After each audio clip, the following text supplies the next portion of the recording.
हटिबे अयोग्य जोड़ी हेबे योग्य और नुआ भोटर भोटर तालिकार व्यापक संशोधन पर आरंभ होईछि द्वितीय पर्याय स्पेशल इंटेंसिव रिविजन। मुख्य निर्वाचन कमिश्नर ज्ञानेश कुमार को अध्यक्षतार आयोजित बैठक में स्पेशल इंटेंसिव रिविजन एसआईआर नहीं निष्पत्ति होईछि।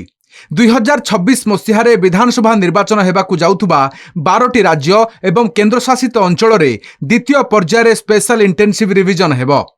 এই রাজ্যগুড়িক মধ্যে আসাম, পশ্চিমবঙ্গ, তামিলনাড়ু, গুজরাট, মধ্যপ্রদেশ, ছত্তিশগড়, রাজস্থান, উত্তরপ্রদেশ, গোয়া ও কেরল ভଳି রাজ্য সামিল অছন্তি।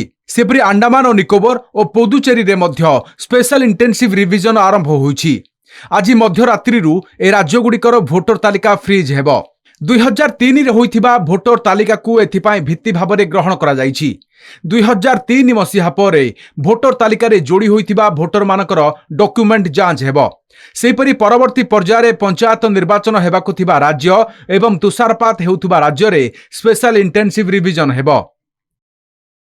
एसआईआर का प्रमुख उद्देश्य है हर योग्य मतदाता को सूची में शामिल करना और अयोग्य को मतदाता सूची से हटाना। पिछले एसआईआर की मतदाता सूची से मैनुअल भी और तकनीकी तरीके से भी मिलान का कार्य लगभग पूरा कर लिया गया है। अब चयनित राज्यों में एसआईआर का दूसरा चरण प्रारंभ किया जाएगा। अब फेज 2 12 राज्यों में या संघ शासित प्रदेशों में आरंभ होने वाला है। पूर्वरु बिहार रे एसआईआर करिथिले निर्वाचन कमिशन। संविधान रो धारा 324 अंतर्गत निर्वाचन कमिशन को मिलिथिबा क्षमता अनुसार एवं जनप्रतिनिधि आईन रो धारा 21 अंतर्गत एही संशोधन होइथिला।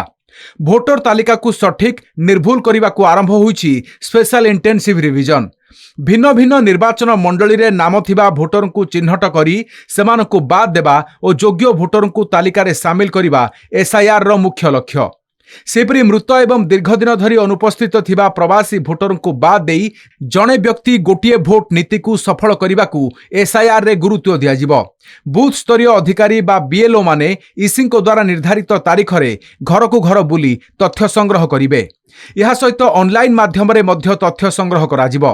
नुआ भोटर माने निज बयस, जन्मस्थान, तारीख और ठिकाना संपर्क में प्रमाण देवाकू निर्धारित किछि दस्तावेज दाखल करिवे। एही प्रक्रिया शेष हेबा परे ड्राफ्ट भोटर तालिका प्रकाशित हेबो। दाबी एवं आपत्ति जणाइबा पई दिया जाइथिबा समय मध्यरे भोटर माने निजर आपत्ति जणाइ पारिबे। दाबी जणाइबार शेष तारीख परे चूड़ांत भोटर तालिका प्रकाशित हेबो।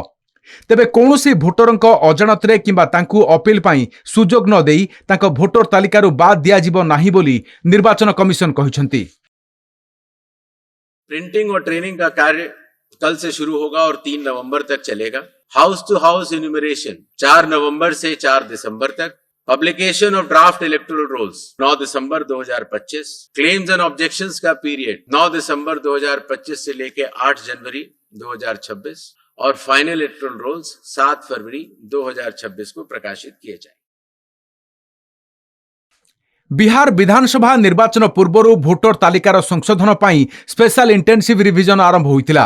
एसआईआर निष्पत्ति को विरोध करी बहु राजनीतिक दल और संगठन सुप्रीमकोर्ट को द्वारस्थ होइतिले। सुप्रीमकोर्ट को निर्देश पर आवश्यक डॉक्यूमेंट रे आधार कार्ड को शामिल करा जाइतिला। सेपरि बाद पड़िथिबा भोटर को तालिका रे शामिल पाई अधिक समय प्रदान करा जाइतिला। Bureau report, Kalinga TV.